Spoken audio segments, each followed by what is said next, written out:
ایک بات ہمیشہ یاد رکھنی چاہیے جو آپ نے سارا بتایا نا، ان کا وہ جو پریسٹ کا واقعہ، کہ ہدایت پا لی لیکن بچے جو ہیں وہ نہیں اس طرح ہو سکے، اسلام پر نہیں اس طرح چل سکے۔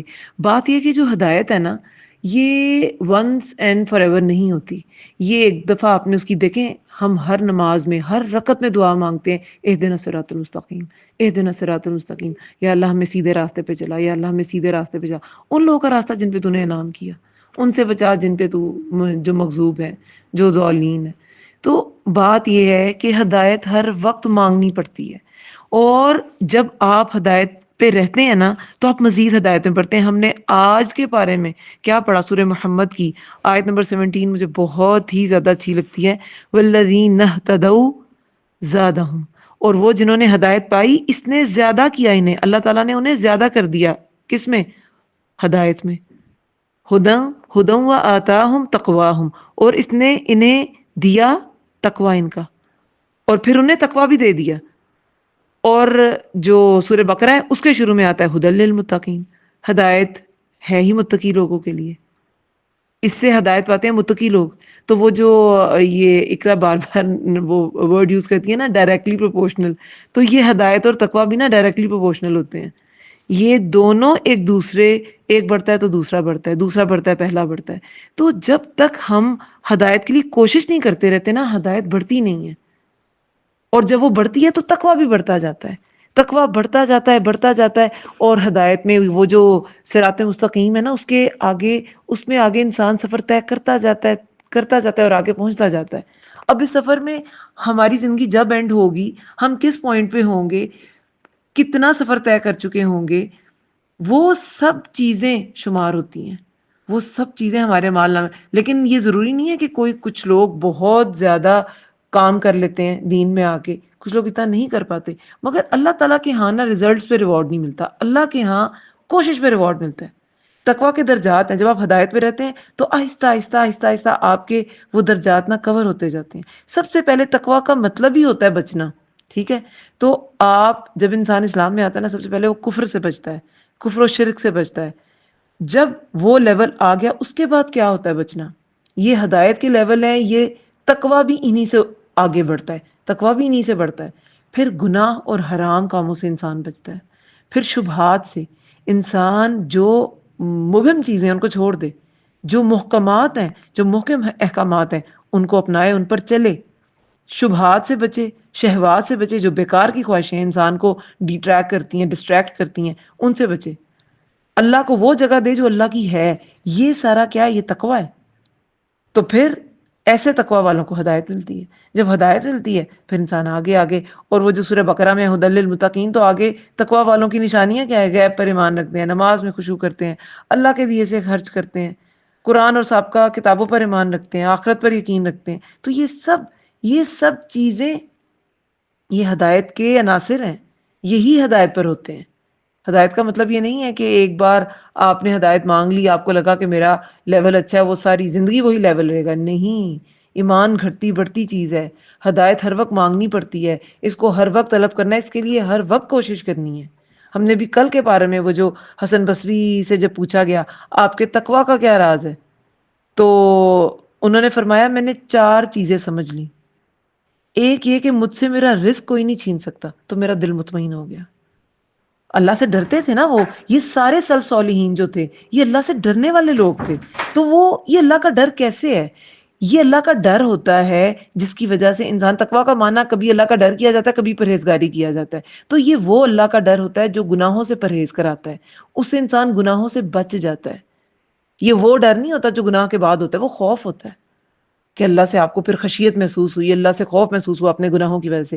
یہ وہ ڈر ہے جو کسی کی ناراضگی سے پہلے ہوتا ہے۔ تو اللہ کی ناراضگی سے پہلے کا جو ڈر ہے نا، وہ تقویٰ ہوتا ہے۔ تو وہ انہوں نے کہا یہ آپ کے تقویٰ کا کیا راز ہے کہ آپ اتنے زیادہ پائس ہیں، ہر چیز سے بچ کے رہتے ہیں؟ تو نے کہا میں نے 4 چیزیں سمجھ لی۔ ایک، میرا رزق کوئی نہیں چھین سکتا، تو میرا دل مطمئن ہو گیا۔ انسان رزق کے لیے دوسرے سے حسد کرتا ہے، حرام کام کرتا ہے اور بے چین رہتا ہے، حالانکہ رزق کا تو ذمہ ہی اللہ تعالیٰ کا ہے، انسان پہ تو یہ ٹینشن ڈالی نہیں گئی، لیکن پھر بھی انسان اس کے لیے باقی فرائض، حقوق اللہ کے، حقوق العباد کے، جو سارے دوسروں کے حقوق ہیں، آپ کے فرائض انسان چھوڑ دیتا ہے۔ تو رزق کا یقین کر لیں کہ وہ کسی کا کوئی نہیں لے سکتا۔ تو مجھ سے رزق کوئی نہیں چھین سکتا، تو میرا دل مطمئن ہو گیا۔ دوسرا یہ کہ میں نے خود عبادت کرنی ہے، میرے لیے کوئی اور نہیں کر سکتا، تو میں نے عبادت شروع کر دی۔ کوئی کسی کے کام نہیں آئے گا، ہر ایک نے اپنا نامہ اعمال جو ہے نا وہ خود فل کرنا ہے، اس میں حسنات کو خود ایڈ کرنا ہے۔ ہاں اللہ یہ کہ آپ ایسی حسنات ایڈ کریں جو آپ کے مرنے کے بعد بھی کامیابی تو ہے ہی ہے کہ انسان کی سانسیں، وہ ابن تیمیہ کسی یہ کون سے امام ہے، امام ابن تیمیہ یا کس کا قول میں نے اس دن پڑھا کہ انسان کی کامیابی ہے کہ اس کی سانسیں بند ہو جائیں، مگر جو اس کی خیرات ہے نا، جو اس کی نیکیاں ہیں وہ جاری رہیں۔ تو وہ کیسے ہوں گی؟ وہ ایسی ہوں گی کہ آپ نے ایسی نیکیاں کی ہوں جو آپ کے مرنے کے بعد بھی ملٹی پلائی ہوتی رہیں، ایسے لوگ آپ نے دین کے لیے ٹرین کر دیے ہوں، یا ایسی آپ نے رفع عامہ کے کام کیے ہوں، یا ایسا علم سکھایا ہو، ایسا صدقہ کیا ہو، درخت لگانا، بہت سے ہیں اس کے تو پھر اب ایک لسٹ ہے، درخت لگانا، پانی کا انتظام کسی کا کرا دینا، بہت سی چیزیں۔ خیر، تو وہ کہتے ہیں کہ میں نے اپنے لیے عبادت خود کرنی ہے، کوئی دوسرا نہیں کر سکتا۔ تیسرا یہ کہ میں نے سمجھ لیا کہ اللہ مجھے دیکھ رہا ہے، چنانچہ مجھے گناہ پر شرمندگی محسوس ہوگی، تو گناہ سے میں بچ گیا کہ اللہ مجھے دیکھ رہا ہے۔ تو یہ جو ویجیلنس کا احساس ہے، کوئی نہیں ہے، اللہ ہے، اللہ دیکھ رہا ہے، یہ انسان میں تقویٰ پیدا کرے گا۔ پھر یہ چوتھا یہ کہ میں نے سمجھ لیا کہ موت میرا انتظار کر رہی ہے، میں نے اللہ سے ملاقات کی تیاری شروع کر دی۔ موت کو یاد رکھیں تو خود بخود آپ ڈریں گے کسی بھی گناہ سے کہ یہ تو میرے آگے آ جائے گا، اس گناہ کو دھونے کا میرے پاس وقت نہ ہوا، توبہ کا وقت نہ ہوا تو کیا کروں گی یا کیا کروں گا؟ تو پھر یہ چیزیں تقویٰ کو بڑھاتی ہیں۔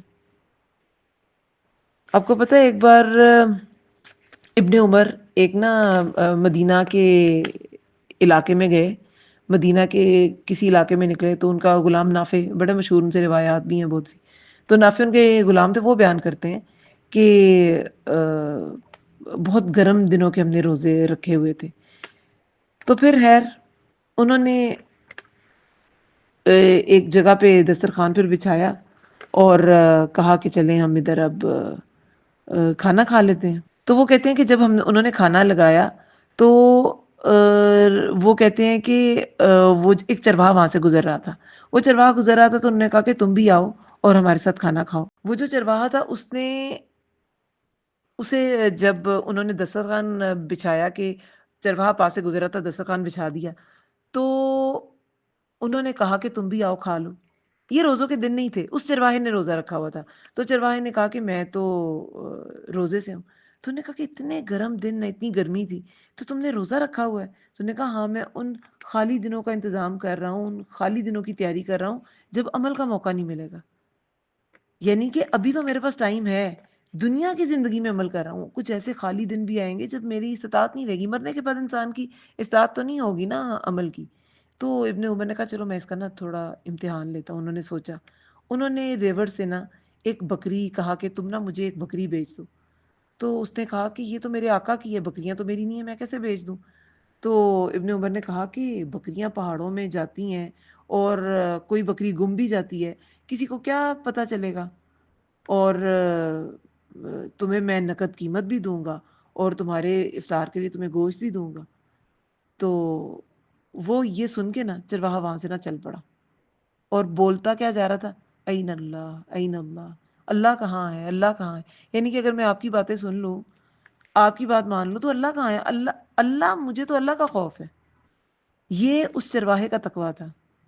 تو پھر ابن عمر نے نا اس کا پتہ کیا، اس کو آزاد بھی کروایا، اس کی بکریاں بھی خریدیں، اس کو ہبا بھی کی، اور پھر دعا کی کہ اس کی ایک بات کی وجہ سے اس کو دنیا میں آزادی مل گئی، یا اللہ قیامت کے روز جب یہ تجھ سے سوال کرے تو اللہ اس کو آزاد کر دینا، یعنی کہ جہنم کی آگ سے اس کو آزاد کر دینا۔ تو تقویٰ تو یہ ہے نا، کوئی اللہ تعالیٰ کا کوئی بندہ دیکھ رہا ہے کہ نہیں دیکھ رہا، لیکن انسان کو یہ احساس ہو کہ اللہ دیکھ رہا ہے نا، تو وہ جب تقویٰ انسان کے اندر آتا ہے نا تو ہدایت بڑھتی جاتی ہے، ہدایت بڑھتی جاتی ہے تو مزید آگے انسان ہدایت میں بھی جاتا ہے، تقویٰ میں بھی جاتا ہے۔ ٹھیک ہے، جزاک اللہ خیر۔